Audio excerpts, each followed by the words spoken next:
listen, guys, thank you again for coming on to do these calls.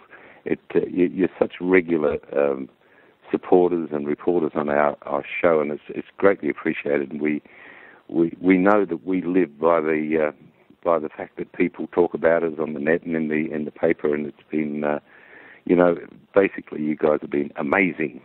And so it's a pleasure to be talking to you again. And I know Shannon's going to moderate, but I just wanted to say that to you as we reach the end of Season 3, that from myself and from the rest of the guys at Fringe, thank you very much. The first question is from the line of Joshua Maloney from Niagara Frontier. Please go ahead. Hi, John. Thanks for your time today. G'day, Joshua. How are you? So, as you said, we're getting down to sort of the nitty-gritty here on the season, and, obviously there's only certain things you can tell us about it, but what excites you about these final 3 episodes of the season? Well, it's like an epic trilogy, Josh. We've been heading towards all year. We've been heading towards the fact that there seems to be an inevitable conflict between the two universes, and we've got to know the people on both sides now. So we now bring it to a conclusion, starting with 602, Friday night's episode. We start to deal with the issue because our Earth starts to deteriorate. The events start to happen here, which indicate that our world is degrading. And so everyone has to move into another gear and say, well, this problem is not going to go away. It's now affecting our side. We do have a machine which we believe can assist in the resolution of this problem. And so the episode basically deals with the lead up in the first part of that trilogy leading up to the use of the machine. All right.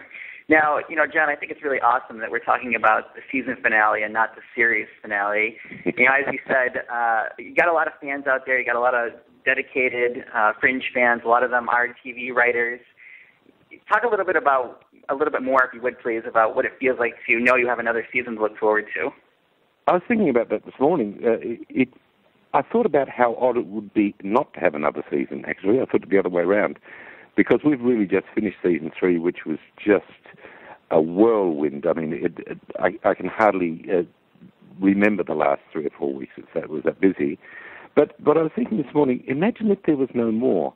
Because we had so many stories to tell, that it would be a strange, empty feeling. That's for me personally.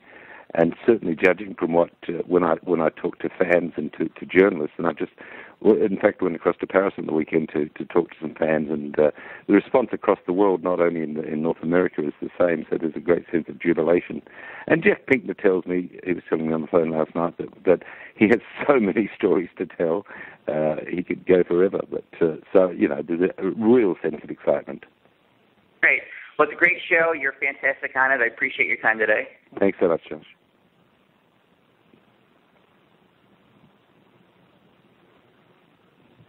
The next question is from the line of Matt Middleditch with TVLine.com. Please go ahead. Hey, John. How are you today? Good, Matt. Good.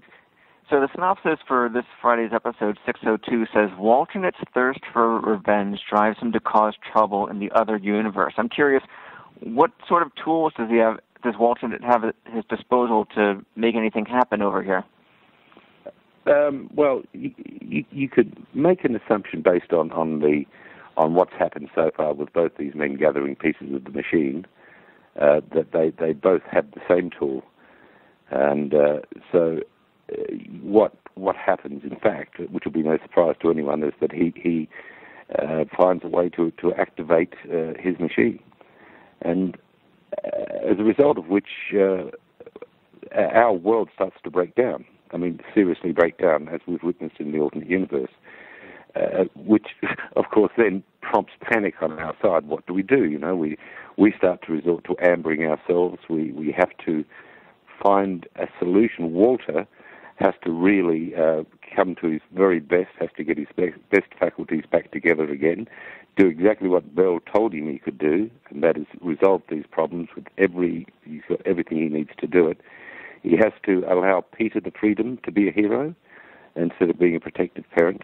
It's very dramatic in that sense, and we finish the episode, as I say, it's a trilogy, these 3, but we finish in a very dramatic place as we begin to activate our machine. I don't really want to say any more than that because it'll just take the sting out of it, but it's a very powerful episode and the beginning of 3 extraordinary episodes. And I was just curious, the title 602, is that a deadline that Walternet is aiming for, or is it just the time that something happens to happen? Yeah, it's the time that something happens to happen, which is critical, and that time frame plays through the 3 episodes. It's very important to remember as we get to the finale that time frame. The next question is from the line of Mike Hughes with TV America. Please go ahead. Hi, I wanted to have something different, but first I wanted to follow up on that point about as you were filming this at the end, because sometimes people will be filming something and they won't know if this is the series finale or the season finale. Mm-hmm. But you were filming right to the end, so how long? Did you still have several episodes to go when you got word that you'd be back for next season? Or? We did, Mike. Absolutely. In the world of television, a good writer will will prepare a series and a season finale. Yeah. We were given good reason to believe that we'd be going on, by Fox and Warner Brothers. We were given very good reason to keep optimistic. But we certainly knew we were writing a season finale for the last few episodes, and indeed the writers have come up with an absolute blockbuster. Okay, good. And now what I was going to ask you is, we've had some episodes where you were only Walter, and some episodes where you were only Walter not during that hour. But I get a feeling you're both in this coming Friday episode. Yeah. Yes, you will see that happen. Okay.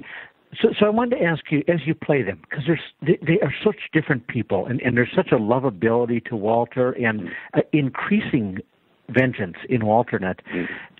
As you play them, I mean, do you feel different that day? Do you feel different afterwards? Is it a different kind of day for you when you're playing one than the other? Mike, sometimes it's in the same day. Yeah. and look, and sometimes it's twice in the same day with 2 makeover changeovers. So I don't. Normally, by the end of those days, I just feel exhausted one way or the other. But while you're playing one, does one affect your mood? No, not really. There's a variation that you will see in the finale, and I'm not going to say any more. But there's a variation that did affect my concentration and my mood, but we'll save that one for a later talk. But playing Walter and Walternet as they are at present, no, I mean, I take that under my wing and just fly with it. Okay, good. Okay, thanks. Okay, mate. The next question is from the line of Kathy Huddleston with Blaster.com. Please go ahead. Hi, John. Hey, Kathy. Good to talk to you again, and congratulations on another season. Yeah, congratulations to all of us. So excited. Yeah. What kind of a journey this year would you say has Walternet been on, and what kind of a journey has Walter been on? Yeah. Well, the writer said to me at the beginning of the year that Walter's journey is a journey towards redemption, and I kind of I understood that. In fact, I had thought from the beginning of season 1 that was the sort of great arc. Walter had a really tough season in the sense that he was most of the season alienated from his beloved son, and that he found that very difficult because he had become so attached to Peter. And obviously Astrid stepped in and helped him out a lot, but he had to battle a lot of it out by himself. So that was a tough 40 days in the desert for Walter, and towards the end of it, you'll see that there will be some resolution between Peter and Walter. A much more grown-up relationship will establish. That same beautiful trust that they had, say, until the end of season 2, I think it was, when Peter finally realized that he wasn't the son, that isn't back. But there's a different type of respect and love in there now. So it's been a huge sort of arc for Walter in terms of spending a lot of the time really very, very lost. And having to come to grips with the fact that, and he's been told by Belle and by Nina, you are everything you need to be to do what you have to do. So he's had to accept himself and his limitations and know that that's perfectly adequate. It's a wonderful journey, actually. Yeah, it is. And as an actor, what kind of a journey have you been on this season?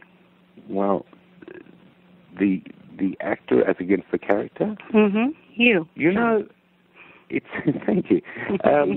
I don't very often get asked that. When I'm shooting 22 episodes, my life really revolves around the 14 or 18 hours a day that I do on set. And so, apart from maintaining good health, which I do, and I do a lot of that. I mean, any time off that I get, I make sure that I'm doing a Bikram yoga class or something, because really we've found that we have to remain incredibly fit. In fact, Anna Torv said to me the other night, it was about 5 o'clock on a Saturday morning, and we still had 2 hours to go. She said, "Isn't it remarkable how fit we are, and that we haven't had one day off in 3 years?" And I think that struck me as, well, that is pretty remarkable, really. So a lot of it is just staying focused on the task at hand. I do find time to play music and do some painting, but most of it is to do with the work. The next question comes from Alexa March with popculturemadness.com. Please go ahead. Hi, John. Thank you for speaking with us today. My pleasure. Okay. Where do you hope this series heads in the long run? That's a really difficult question, and there is, and I don't have even the hint of an answer. What our writers have done is opened up all potential by opening up by saying that by making different choices in life, you can change the direction of your life or events around your life. Using that plot device, that opened up something that could run forever, really, by different choices. By opening up the fact that we have one identical universe, in pure science indicates that there could be thousands of them, should we wish to go down that way. Where they'll go, I don't know. What I do know is that they'll remain constant to the central characters that they've created from season 1. So somewhere within that wonderful journey, you will still have Olivia and Peter and Astrid and Walter and Broyles and Nina. Those characters will still somehow meander through whatever wonderful journeys we take. But goodness me, I don't know. And the writers themselves aren't sure yet which way we'll go next. Okay, and I'm sure fans are just dying to know, is William Bell really gone? Is there anything you can tell us about that? William Bell will never go. Oh, you're talking about the fact we had his voice. Yeah. No, that was a kind of very, very sad ending, wasn't it? It was almost. I got the sense when I was playing that felt to me like the end of Belly. The remorse that Walter felt at the end of that scene felt like that was the end of it. But I don't know that for sure, and I know that Leonard loves doing the show, so goodness knows he could come back. But it did feel like a departing to me.